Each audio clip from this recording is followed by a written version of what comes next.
સિદ્ધપુર શહેરમાં બિંદુ સરોવર ઓવરબ્રિજ તેમજ રેલવેની DFSLની લાઇન શરૂ થતાં વોર્ડ નંબર 8માં આવેલા શંકરપરા જૂની મિલની ચાલી Adarshnagar society, Mayanagar, Jagdish society, Harsiddhinagar society, Sindhi camp, Bilvas, Acharyanagar, Kardamwadi, Bindu Sarovar, Gujarat housing સહિતના વિવિધ વિસ્તારોમાં રહેતા લોકો માટે પૂર્વથી પશ્ચિમ અને પશ્ચિમથી પૂર્વ તરફ આવવા માટે સિદ્ધપુર નગરપાલિકા દ્વારા કે રેલવે વિભાગ દ્વારા કોઈપણ પ્રકારનો વૈકલ્પિક રસ્તો ન કરી આપવામાં આવતા વિસ્તારના લોકોને કામ ધંધા અર્થે અને શાળાએ બાળકોને લેવા જવા માટે રેલવેની સળંગ 4 લાઇનનો જીવના જોખમે ઓળંગીને પાર કરવું પડે છે, જેના કારણે અવારનવાર મહિલા કે પુરુષ ટ્રેનની અડફેટે આવી જતા મોતનો ભોગ બને છે।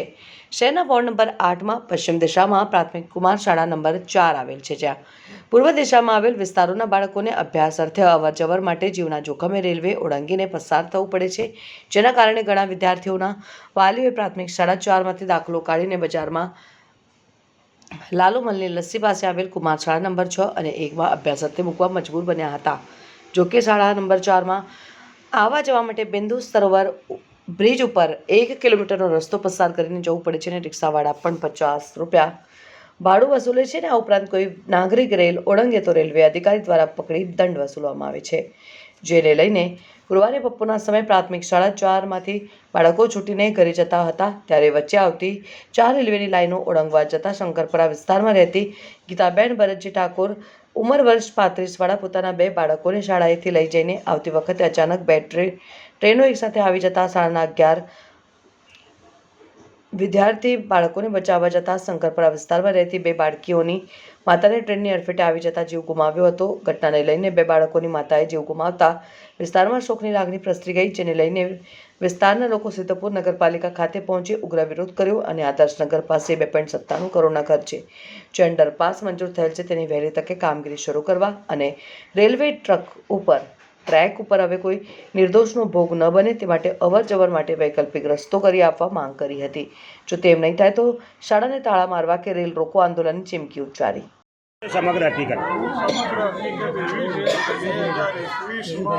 વિસ્તારનો પ્રતિનિધિ તરીકે ચૂંટાયો એ પહેલાંથી અને પછી પણ મેં સતત રજૂઆતો પંચાયતથી લઈને પાર્લામેન્ટ સુધી રજૂઆત કરેલી આ નાણાં માટે, કારણ કે રેલવેની ટ્રેક મંજૂર થતાં અને 2 બાજુ રેલવેના દ્વારા દિવાલો કરતાં પૂર્વ અને પશ્ચિમ તરીકે 2 બાજુ ભાગમાં આ વિસ્તાર વહેંચાઈ ગયો હતો અને એક બાજુ પૂર્વ બાજુથી જ્યારે પશ્ચિમમાં જવું હોય ત્યારે કોઈ વૈકલ્પિક વ્યવસ્થા નથી અહીંયા, એટલે રેલવેમાં પણ ખૂબ રજૂઆતો કરી, DRM સાહેબને પણ રજૂઆતો કરી। નગરપાલિકા દ્વારા શું કામગીરી કરાઈ?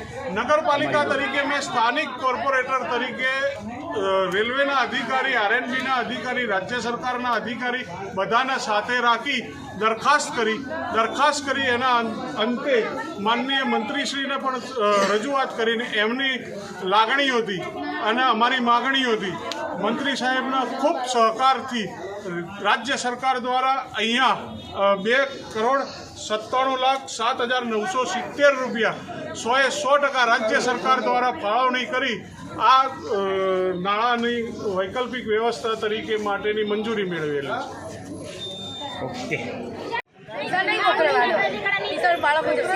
પૂરા આંદોલન થશે, રેલવે ટ્રેક પર બેસી જશું, રેલવે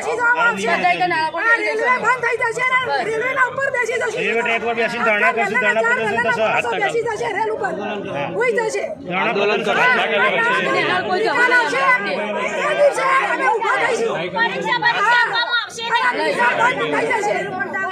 નાણાંની સખ્ત જરૂર છે। ખૂબ જ દુઃખદ ઘટના બની છે કે જેના માટે સંવેદના માટે મારી પાસે શબ્દો ખૂટી રહ્યા છે, પણ આ ઘોર નિંદ્રામાં સૂતી આ સરકાર અને ઘોર નિંદ્રામાં સૂતી આ નગરપાલિકા આની કોઈ પણ વ્યવસ્થા કરતી નથી। જ્યારે શાળા શરૂ થતી હોય ત્યારે પ્રવાસોત્સવો કરે છે અને બાળકોના લોલીપોપ આપીને એકઠા કરવામાં આવે છે કે ભાઈ તમે આવો ને ભણો, પરંતુ આ સરકારે જોતી તો છે જ નહીં કે બાળકોને આવવા જવાનો તો રસ્તો જ નથી। એ કેવી રીતે આવશે શાળામાં? ખાલી શાળા બનાવવાથી કંઈ ફાયદો નથી। શાળામાં લોલીપોપ આલીને બોલાવવાથી કંઈ ફાયદો નથી, પરંતુ બાળકોને જવા આવવાનો રસ્તો તો હોવો જ જોઈએ. વર્ષોથી માંગ છે.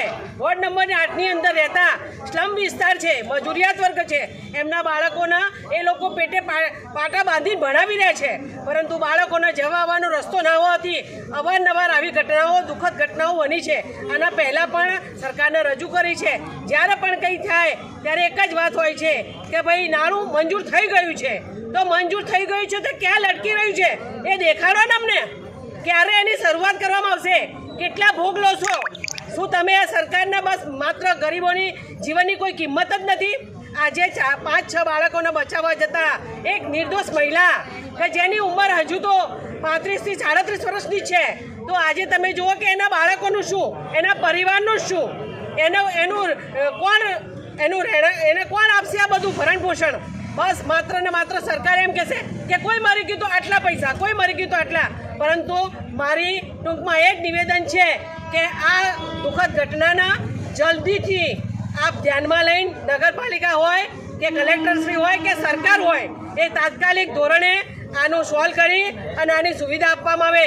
જો આને સુવિધા આપવામાં નહીં આવે તો વોર્ડ નંબર 8ના અમે ત્યાંના રહીશો છીએ, 1000 નહીં પરંતુ 2000થી વધારે ત્યાંના વોટર્સ છે, એ પોતે નાળા ઉપર બેસી જશે અને રેલ લોકો આંદોલન કરવામાં આવશે અને જે પણ થશે ત્યાર પછીનું એ સરકાર એની જવાબદાર રહેશે. એ જ જયાબેન શાહ. પાલિકા દ્વારા અંડરપાસ મંજૂર થઈ ગયો છે, જે હજુ સુધી બનાવવામાં નથી આવ્યો, તો એનું શું કારણ હોય? પાલિકા તો કાગના વાઘની જેવી જ વાતો કરી છે હંમેશા કે આ મંજૂર થઈ ગયું, આ મંજૂર થઈ ગયું, પરંતુ વહીવટી કરીને એનું ટેન્ડરિંગ કરાવો ને, અને ટેન્ડરિંગ થઈ હોય તો અમને કોપી આપો કે ભાઈ આ મંજૂર થઈ ગયું છે અને આ ટેન્ડરિંગ આ કોપી છે, તો પછી અમે કોન્ટ્રાક્ટરને પકડીએ ભાઈ આ ટેન્ડરની કોપી આવી ગઈ તો કામ કરાવો ને, કેમ નથી થતું? એટલે માત્ર વાતોથી કોઈના પેટ ભરાતા નથી. આ સરકાર છે એ સંવેદનશીલ સરકાર નથી. હમણાં જ આપણે જોયું હશે કે આ એક સીએમ આવ્યા તો રાતોરાત બધી વ્યવસ્થા થઈ ગઈ. નદીને બંધ કરીને નાળું બનાવી દીધું અને મોટું નામ આપી દીધું. તો અહીંયા તમે એક મસ્ત નાળું બની આપો અને ત્યાં હીરાબા નામ આપો, અમને કોઈ વાંધો નથી. તમે તમારો રસ્તો બની આપો. સારા એવા બાળકોના જતા આવતા વૈકલ્પિક વ્યવસ્થા નથી. ત્યાંના મજૂરિયાત વર્ગનો આમ છે બિંદુ સરોવર પેલા કહેવાય ને ભીલવાસ થઈને એલએસ થઈને નાળે થઈને ત્યાં આવે છે. જ્યારે જો નળું કરી આપે ને તો ત્યાંથી 10 મિનિટની અંદર જ એ લોકો બિંદુ સરોવર પિકઅપ સ્ટેન્ડ પહોંચી જશે. કે આમ અવર જવરની અંદર પણ એ લોકોનો આર્થિક રીતે નુકસાન છે, શ્રમ પણ એનો થાય છે, શારીરિક પણ નુકસાન છે.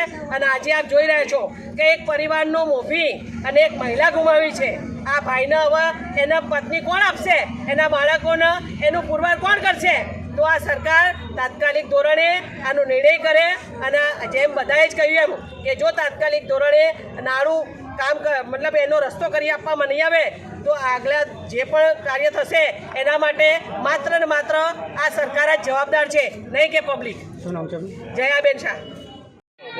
આજે જે રિલેટિવ આપણે શંકરપુરા વિસ્તારની જે સ્કૂલ આવેલી છે એ સ્કૂલની અંદરથી એક બેન 2 બાળકોને લેવા જતાં પોતાના બાળકોને બચાવવા માટે પોતે આ તકલીફમાં આવી ગયા અને અવારનવાર પણ આ બ્રિજના કલવટ ના બનાવવાના કારણથી આ મોટી દુર્ઘટનાઓ થાય છે.